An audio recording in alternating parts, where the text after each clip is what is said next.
আসসালামু আলাইকুম। শখের পাখি ঘর ইউটিউব চ্যানেলে আপনাকে স্বাগতম। আশা করি সবাই ভালো আছেন। আজকে কথা বলবো কি করে কোয়েল পাখির ডিম মুরগি দিয়ে ফোটাবেন। কথা না বাড়িয়ে চলুন ভিডিওটি শুরু করা যাক। তার আগে যারা আমার চ্যানেলে নতুন তারা অবশ্যই চ্যানেলটি সাবস্ক্রাইব করে রাখবেন, আর যারা অলরেডি সাবস্ক্রাইব করেছেন তাদের অসংখ্য ধন্যবাদ। প্রথমে কথা বলবো কি পদ্ধতির মাধ্যমে কোয়েল পাখির ডিম ফোটানো যায়। তো প্রথমেই একটা কথা বলে রাখি যে কোয়েল পাখির ডিম যদি ইনকিউবেটর মেশিনে বা মুরগি দিয়ে ফোটান তাহলে সেক্ষেত্রে কিন্তু অবশ্যই বীজ ডিম লাগবে। আর বীজ ডিমের জন্য অবশ্যই 3টা মাদি কোয়েল পাখির সাথে একটা নর কোয়েল পাখি রাখতে হবে, তাহলে 100% বীজ ডিম হবে। এবং কোয়েল পাখির ডিম থেকে বাচ্চা ফোটানোর জন্য অবশ্যই নিজস্ব যে আপনি যে বাসা বাড়িতে যে পাখি পুষবেন সেই পাখি থেকেই ডিম সংগ্রহ করতে হবে। আপনি বাজার থেকে ডিম কিনে এনে ফুটাবেন, তাতে তো বীজ ডিম নাও হতে পারে। এজন্য অবশ্যই বাসা বাড়িতে যে কোয়েল পাখি পোষেন ওখান থেকেই বীজ ডিম সংগ্রহ করতে হবে। আর 3টা মাদি কোয়েল পাখির সাথে একটা নর কোয়েল পাখি হলে 100% বীজ ডিম এবং 100% বাচ্চা আসবে। মুরগি দিয়ে ডিম ফোটানোর জন্য প্রথমে কিছু বীজ ডিম লাগবে এবং একটা পাত্র, মাটির খোঁড়া বা যে কোনো পাত্র ব্যবহার করতে পারেন। তাতে হালকা শুকনো খড় বিছিয়ে তার উপর সুন্দরভাবে ডিম বিছিয়ে তারপরে মুরগি বসিয়ে দিলে 14-15 দিনেই ডিম ফুটে যাবে। অনেকে বলে যে 14-15 দিন, 14-15 দিনে ফোটে, কিন্তু আমার বাচ্চাগুলো 17 দিনের মাথায় ফোটা শুরু করেছে। আজকেই আমার বাচ্চাগুলো সব ফুটেছে। আর একটা কথাই বারবার বলবো যে বাচ্চা ফোটানোর জন্য অবশ্যই বীজ ডিম লাগবে, কারণ কোয়েল পাখির ডিম মুরগির ডিমের মতো বীজ ডিম নিশ্চিত করা যায় না। তো বাসা বাড়িতেই যে পাখিগুলো পোষা হয় সেখান থেকে বীজ ডিম সংগ্রহ করতে হবে।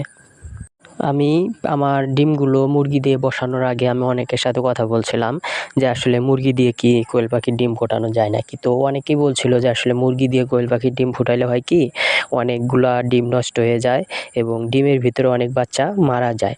এর জন্য মুরগি দিয়ে না ফোটানোই বেটার।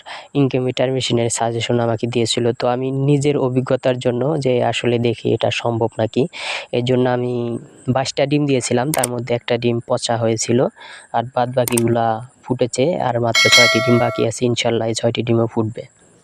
যখন আমি অন্যের সাথে কথা বলেছিলাম যে আসলে কি এটা সম্ভব নাকি অসম্ভব, যে মুরগি দিয়ে কোয়েল পাখির ডিম ফুটবে নাকি ফুটবে না, এটা যখন অন্যের কাছে শুনতে গিয়েছিলাম তখন তারা আমাকে বলছিল যে আসলে ফোটানো খুব পসিবল নয়।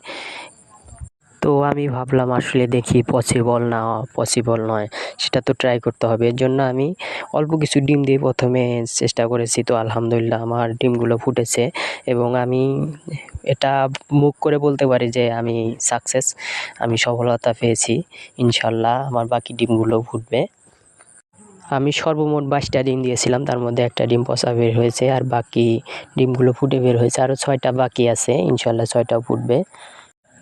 আমি ডিমগুলা বসিয়ে দিয়ে আরও একটি ভাইয়ের সাথে কথা বলছিলাম, সেও বলছিল যে আসলে মুরগি দিয়ে ডিম ফোটানো অতটা পসিবল নয়, এটা একটু কঠিন হয়ে যায়। তো আমি আসলে এটা দেখছি যে আসলে কঠিন কতটুকু, সেজন্য আমি একটা কাজ করছিলাম, সেটা হচ্ছে আমি দিনে 1বার অথবা 2বার আমি ডিমগুলো উল্টে দিতাম, যে যাতে নষ্ট না হয়ে যায়, যেহেতু প্রথম দেখবো আসলে ফোটে নাকি। এর জন্য আমি ডিমগুলা দিনে 1বার অথবা 2বার উল্টে দিতাম, যে মুরগি হয়তো ঘষে উল্টাইতে পারে না পারে, সেজন্য আমি মাঝে মাঝে উল্টে দিতাম। আর আমি এই কষ্টের মাঝেই আলহামদুলিল্লাহ আজকে এই দিনটা পেয়েছি।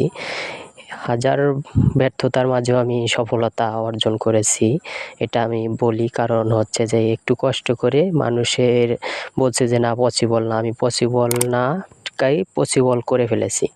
এর জন্য আসলে আমি আজকে অনেক এক্সাইটেড, অনেক হ্যাপি। আর একটা মুরগির নিচে মূলত 20 থেকে 25টা ডিম দিলেই পারফেক্ট হয়, এর চেয়ে বেশি দিলে একটু সমস্যাও হতে পারে। তো এর জন্য আমি 20 থেকে 25টাই দিয়েছি, যাতে বাচ্চাগুলো ভালোভাবে সুন্দরভাবে ফোটে। আপনারাও চাইলে এই পদ্ধতিটা অবলম্বন করতে পারেন, ইনশাল্লাহ সাকসেস হবেন। কারণ আমিও যেহেতু হয়েছি, তো আপনারাও হবেন। আর যেটা দিয়েই বাচ্চা ফুটান না কেন, ইনকিউবেটর বা মুরগি দিয়ে, অবশ্যই আপনাকে বীজ ডিম নিশ্চিত করতে হবে। বীজ ডিম না হলে কখনো বাচ্চা ফোটানো সম্ভব না। আপনারাও চাইলে একবার চেষ্টা করে দেখতে পারেন আসলে কি এটাতে সফলতা আসবে নাকি। তো অবশ্যই আপনারা যদি আমার মতো চেষ্টা করেন তাহলে অবশ্যই ইনশাআল্লাহ সফলতা পাবেন। আমাকে অনেকে নিষেধ করেছিল, তারপরেও দেখেন আমি ধৈর্য ধরে ভরসা রেখে যে করেছি, না সম্ভব হবে, কেন সম্ভব হবে না, মুরগির ডিম যদি ফোটানো সম্ভব হয় তাহলে এটাও ফোটানো সম্ভব হবে। এই ভরসায় আজকে আমি এই দিনটা পেয়েছি। তো আজকের ভিডিওটা এই পর্যন্তই। ইনশাআল্লাহ আবারও ভিডিও দেবো কোয়েল পাখির বাচ্চা নিয়ে, কোয়েল পাখিকে কীভাবে পরিচর্যা করবেন, কীভাবে খাওয়াবেন, এসব নিয়েও ভিডিও দেবো। আপনারা পাশে থাকবেন অল টাইম। আর ভিডিওটি কেমন হয়েছে অবশ্যই লাইক, কমেন্ট, শেয়ার করে আপনার মতামত জানাবেন। আর এরকম নতুন নতুন ভিডিও পাওয়ার জন্য অবশ্যই চ্যানেলটি সাবস্ক্রাইব